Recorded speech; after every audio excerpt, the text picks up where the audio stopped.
Hello dosto, welcome back to our new video. My name is Khushbu Anand and today I am going to tell you about the general introduction and general overview of the Limitation Act 1963. So as you can see, already मैंने यहाँ पर mention करके रखा है limitation act के बारे में, तो इसी के बारे में मैं थोड़ा सा आपको ओवरव्यू दे दूँगी, थोड़ी सी इंट्रोडक्शन दे दूँगी। अब है क्या ये लिमिटेशन एक्ट? अगर मैं एक्ट्स की नेचर की बात करूँ तो होते हैं मेजर एक्ट्स और माइनर एक्ट्स। लिमिटेशन एक्ट क्या है? माइनर एक्ट है। माइनर एक्ट जिसकी एप्लीकेबिलिटी बहुत ज़्यादा है, ऐसा माइनर एक्ट है। देखने में तो हमें पता है कि हाँ भाई 30-32 सेक्शन है, छोटा सा है, हो जाएगा, हो भी जाता है, बट इसकी एप्लीकेबिलिटी बहुत ज़्यादा है, डेली बेसिस पे है। ये एक ऐसा एक्ट है जिसके बिना कोई भी प्रोसीडिंग नहीं होगी। अगर आप एक प्राइवेट प्रैक्टिस करते हैं, प्राइवेट एडवोकेट हैं, आप गवर्नमेंट एडवोकेट हैं, आप जज हैं, आप मुंसिफ बनना चाहते हैं, जो भी है, हर एक को इसकी वैसी ही यूसेज आएगी जैसे दूसरे किसी इंसान को आएगी। और स्टूडेंट्स के लिए भी ये बहुत इंपॉर्टेंट है। किस पॉइंट ऑफ व्यू से? क्योंकि अगर फॉर एग्जांपल कोई भी प्रॉब्लम बेस्ड क्वेश्चन है, problem based question for example आप लगा लो सीपीसी की कोई आपको प्रॉब्लम आ जाती है, तो उसमें सीपीसी की प्रॉब्लम तो होगी, बट साथ में इसको भी बीच में डाला होगा कि एप्लीकेशन को मैंने इस दिन पे फाइल किया था, कॉज ऑफ एक्शन इस दिन पे अराइज हुआ था, तो क्या यहाँ पर ये जेन्युइन भी है, एप्लीकेशन बनेगी भी या नहीं, तो वो आपने सारी चीज़ें साइमल्टेनियसली अप्लाई करनी होंगी। लिमिटेशन सीपीसी के साथ अप्लाई होता है, तो इसलिए ये बहुत इंपॉर्टेंट है और डेली बेसिस पे कोर्ट में ये अप्लाई होता है, तो you must know everything about it. छोटा है बट टेक्निकल काफ़ी है, तो आज सिर्फ मैं आपको इसका एक जनरल ओवरव्यू दूंगी। तो लेट्स स्टार्ट। बात करें अगर हम लिमिटेशन एक्ट की प्रीएम्बल की, हर एक एक्ट का प्रीएम्बल होता है। What is preamble? प्रीएम्बल ना हमें एक जिस्ट दे देता है कि ये एक्ट कंसिस्ट किस चीज़ से करता है, इसमें किया क्या, इसको लाके हमने किया क्या। तो प्रीएम्बल का यही मकसद होता है, जैसे कि हमारे कॉन्स्टिट्यूशन का है, तो एक वो समराइज्ड वे में हमें इसके कंटेंट्स, किसी एक्ट या किसी लेजिस्लेशन के कंटेंट्स के बारे में हमें पहले ही बता देता है। तो अगर मैं इसकी बात करूँ, लिमिटेशन एक्ट 1963 की बात करूँ, तो ये कहता है, इसका प्रीएम्बल कहता है that limitation act 1963 is an act to consolidate and to amend the law of limitation for suits and connected purposes। ठीक है, for suits and connected purposes. Connected purposes for example आप लगा लीजिए कोई एप्लीकेशन, तो उसमें उसके रिगार्डिंग जो लॉ ऑफ लिमिटेशन को कंसोलिडेट करना था और अमेंड करना था, वो किसने किया? इस एक्ट ने किया। अब पहले क्या था? 1963 का ये बना है, उससे पहले 1947 से पहले क्या था? हम ब्रिटिश कॉलोनी हुआ करते थे और हमारा जो लीगल सिस्टम था आहिस्ता आहिस्ता वो इम्प्रूव हो रहा था, आहिस्ता आहिस्ता स्ट्रीमलाइनिंग हो रही थी। जो हमारे लॉज थे थोड़े स्कैटर्ड नेचर के थे, कंसोलिडेटेड नेचर के नहीं थे। जब कोई चीज़ कुछ भी स्कैटर्ड नेचर की हो ना, तो वो इतनी वैल्यू नहीं रखती है, उसे इतना मानते नहीं है कोई भी। ठीक है, तो ताकि इसे माना जाए, ताकि इसे स्ट्रेंथन किया जाए, तो इसलिए ये एक्ट को लाया गया एक ही जगह, एक ही किताब में इसे कंपाइल कर दिया गया कि बस अब यही है, इसके अलावा और कुछ नहीं है। लॉ ऑफ लिमिटेशन हम कहीं आगे पीछे की सोर्सेज से नहीं उठाएंगे, बस यहाँ से उठाएंगे। तो ये इसका प्रीएम्बल है, ये इसके लाने का मकसद है कि इस लॉ को स्ट्रॉन्ग कर दिया जाए with respect to the filing of suits and other court proceedings. अब बात करते हैं इसकी एनफोर्समेंट डेट की, तो इसकी एनफोर्समेंट डेट सिंपल 1 जनवरी 1964। Happy new year. तो ये क्या हो गया? 1 जनवरी 1964 को इसकी एनफोर्समेंट हो गई थी, ये लागू हो गया था इंडिया में। इंडिया में ये लागू हो गया था, तो इसका मतलब ये एप्लीकेबल यूज़ में आना शुरू हो गया था 1 जनवरी 1964 से। पुराना एक्ट है, काफ़ी टेक्निकल है, आज तक हम यूज़ में इसे ला रहे हैं, इसी को यूज़ में ला रहे हैं और टाइम टू टाइम इनमें अमेंडमेंट्स होती रहती हैं। Now moving further, historical background. जो मैंने अभी आपको पहले बताया वो तो प्रेजेंट सिनारियो बता दिया कि प्रेजेंटली कौन सा एक्ट लग रहा है, क्या उसकी प्रियम्बल थी, लाने का मकसद क्या था, एनफोर्समेंट डेट वगैरह क्या थी। और एंड वो जो एनफोर्समेंट डेट है उसे आप याद रखेंगे, ये मैं हमेशा कहती हूँ, बार बार कहती हूँ, क्योंकि ये प्रिलिमिनरी में क्वेश्चंस यहाँ से बनते हैं, इसलिए आप एनफोर्समेंट डेट को याद रखेंगे। 1 जनवरी 1964। ओके, अब हिस्टोरिकल बैकग्राउंड की बात करें तो शुरुआत करते हैं हिंदू ज्यूरिस्प्रूडेंस से। हिंदू लॉज, जो हमारी एंशियंट हिंदू लॉज थे, क्या उस समय लिमिटेशन था वहाँ पर? अब देखो, हिंदू ज्यूरिस्प्रूडेंस या फिर मुस्लिम ज्यूरिस्प्रूडेंस की भी अगर आप बात करें तो पुराने समय से कुछ ऐसे लॉज थे जो वो सोसाइटीज़ भी, वो एंशियंट सोसाइटीज़ भी, एंशियंट सिविलाइजेशंस भी रिकॉग्नाइज करती थी, और वही इवॉल्व होकर आज तक हम यूज़ करते आ रहे हैं। क्या लिमिटेशन भी ऐसा था? तो अगर मैं सिर्फ हिंदू ज्यूरिस्प्रूडेंस की बात करूं तो लिमिटेशन लॉ हिंदू ज्यूरिस्प्रूडेंस में मौजूद नहीं था, बट प्रिस्क्रिप्शन लॉ मौजूद था। प्रिस्क्रिप्शन लॉ क्या होता है ये हम अभी थोड़ी देर बाद पढ़ेंगे। तो लिमिटेशन लॉ नहीं था, प्रिस्क्रिप्शन लॉ था, जिसके तहत स्मृति राइटर्स ने क्या किया था, 10 ईयर्स का प्रिस्क्रिप्शन पीरियड प्रोवाइड किया था।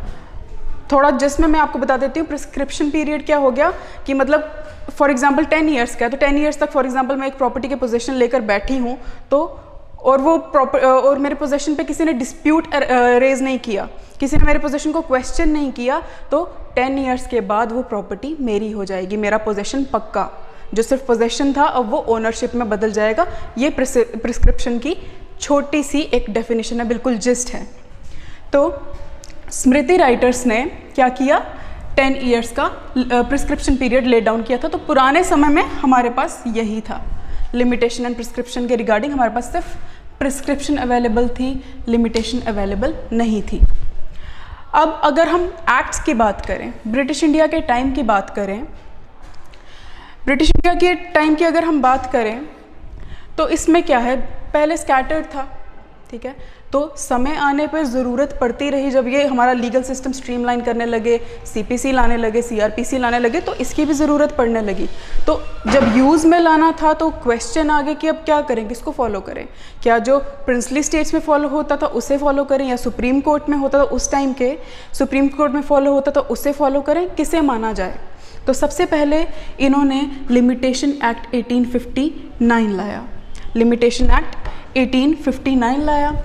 फिर इसमें जो कमी पेशी थी उसको दूर करने के लिए 1871 वाला लिमिटेशन एक्ट आ गया, फिर फर्दर अमेंडमेंट हुई, 1877 वाला आ गया, फिर फर्दर अमेंडमेंट हुई, 1908 वाला आ गया, फिर फर्दर अमेंडमेंट हुई तो 1963 वाला आ गया, जो कि प्रेजेंट है, आज तक हम यूज़ करते हैं। अब यहाँ पर आप बोलोगे 1963 है, पीछे मैंने एनफोर्समेंट डेट तो 1964 की बता दी, ठीक है। जब भी कोई एक्ट की डेट की बात होती है तो एक डेट वो होती है जिस दिन वो पास हो जाता है, लेजिस्लेचर या पार्लियामेंट उसे पास कर देता है, और एक डेट होती है जिस दिन से वो इस्तेमाल होता है, यूज़ में आता है। जो मैंने आपको बताई वो इस्तेमाल होने की डेट है, यूज़ होने की डेट है, यानी कि 1 जनवरी 1964। तो कुछ महीने लग गए उसे यूज़ करने में, तो पहले ये बन चुका था 1963 में, दैट इज़ बाय इसके नाम के आगे भी द लिमिटेशन एक्ट 1963 ही लगता है, ठीक है। तो ये हमें एक इसका हिस्टोरिकल बैकग्राउंड, बिल्कुल ब्रीफ सा हिस्टोरिकल बैकग्राउंड पता चल गया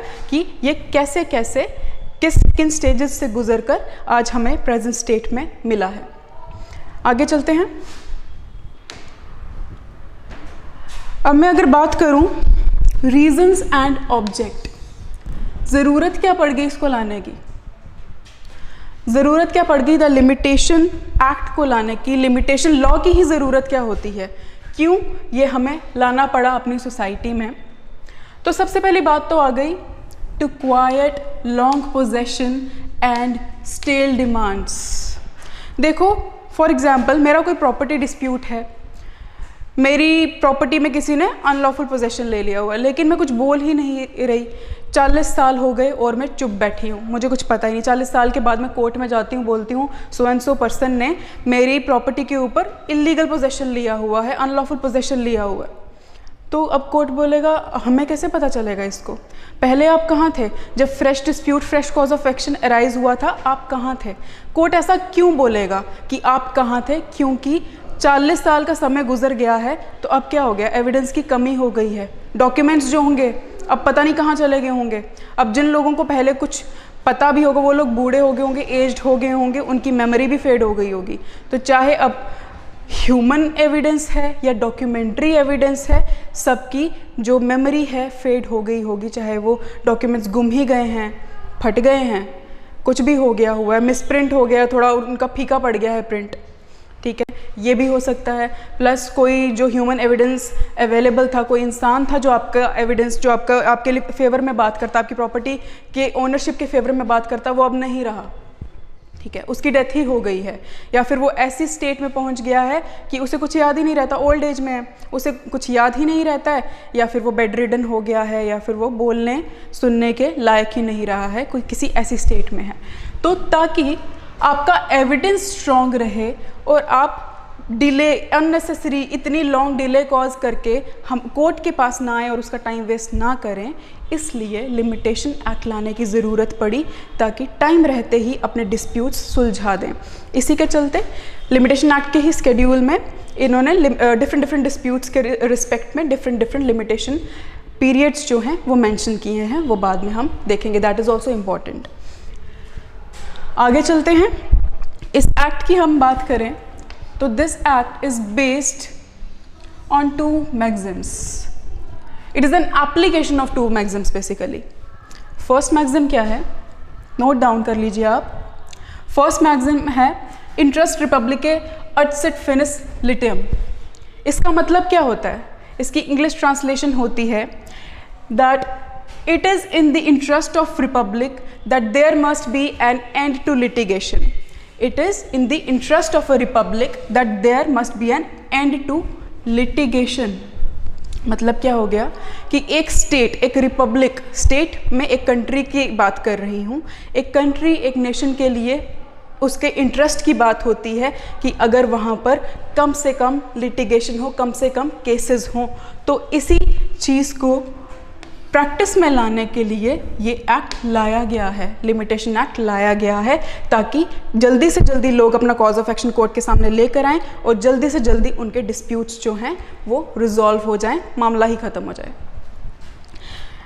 now next, number 2, second maxim, vigilantibus non dormientibus jura subveniunt. इसका मतलब होता है कि लॉ उन लोगों की मदद करता है जो जागरूक हैं, उन लोगों की मदद नहीं करता जो अपने राइट्स के ऊपर सोए हुए हैं। आप ढीले ढाले से हैं, आपको पता है आपकी प्रॉपर्टी के साथ कुछ गलत हो गया, किसी ने अनलॉफुल पोजेशन ले लिया, आपके पैसे, आपसे किसी ने पैसे उधार लिए थे, अभी तक वापस नहीं दे रहा, ठीक है, आपको पता है आपके साथ गलत हो गया, लेकिन आप सोए हुए हैं। आप 40 साल के बाद, आप 50 साल के बाद कोर्ट में जा रहे हैं, तो कोर्ट आपकी क्यों मदद करेगा? बोलेगा 50 साल तक आप कहाँ पर थे, ठीक है। तो तभी एक इन्होंने स्पेसिफिक लिमिटेशन पीरियड इनके लिए भी प्रोवाइड किया है, in nature of causes of action के लिए भी प्रोवाइड किया हुआ है। तो जो लॉ है वो किसकी मदद करता है? जिसकी आंखें खुली हैं, जो अवेयर है अपने राइट्स को लेके, वो उसकी मदद नहीं करता जो अपने राइट्स के ऊपर सोया हुआ है। तो दीज आर द 2 मैक्सिम्स जिसकी एप्लीकेशन है लिमिटेशन एक्ट। अब बात करते हैं इसकी नेचर की। ये जो आप सेंटेंस में अभी बोलने जा रही हूँ, ये दोनों मैक्सिम्स तो वेरी इंपॉर्टेंट हैं, मेंस में भी आपने लिखने हैं, प्री में भी आपने लिखने हैं, ठीक है। अब आगे मैं बात करूँ इस स्टेटमेंट की, तो ये स्टेटमेंट भी बहुत इंपॉर्टेंट है, ये आपको प्रिलिमिनरी में भी दिख जाएगी और मेंस में भी ये एक्सपैंड करने के लिए आ सकती, अगर डायरेक्ट क्वेश्चंस पूछे जाते हैं तो आ सकता है शॉर्ट नोट के लिए। स्टेटमेंट है, the limitation law is a law of, और the limitation act is the statute of repose, peace and justice. ये आप कभी भी एमसीक्यू सॉल्व करेंगे वहाँ पर आपको इस पे एमसीक्यू मिलेगा ही मिलेगा, ठीक है। तो एमसीक्यू आपको इस पे मिल जाएगा बिल्कुल। Statute of repose, peace and justice. Repose का लिटरल मीनिंग देखें तो ये होता है रेस्ट, आराम, ठीक है। अब क्या करता है ये, कैसे स्टैच्यू ऑफ रिपोज है? क्योंकि ये टाइटल को क्वाइट कर देता है, टाइटल को शांत कर देता है। अब मुझे पता है कि ये मेरी प्रॉपर्टी है, मैं इसकी ओनर हूँ, ठीक है, कोई कॉज ऑफ एक्शन अराइज नहीं हो रहा, अभी सब कुछ ठीक है, टाइटल शांत है।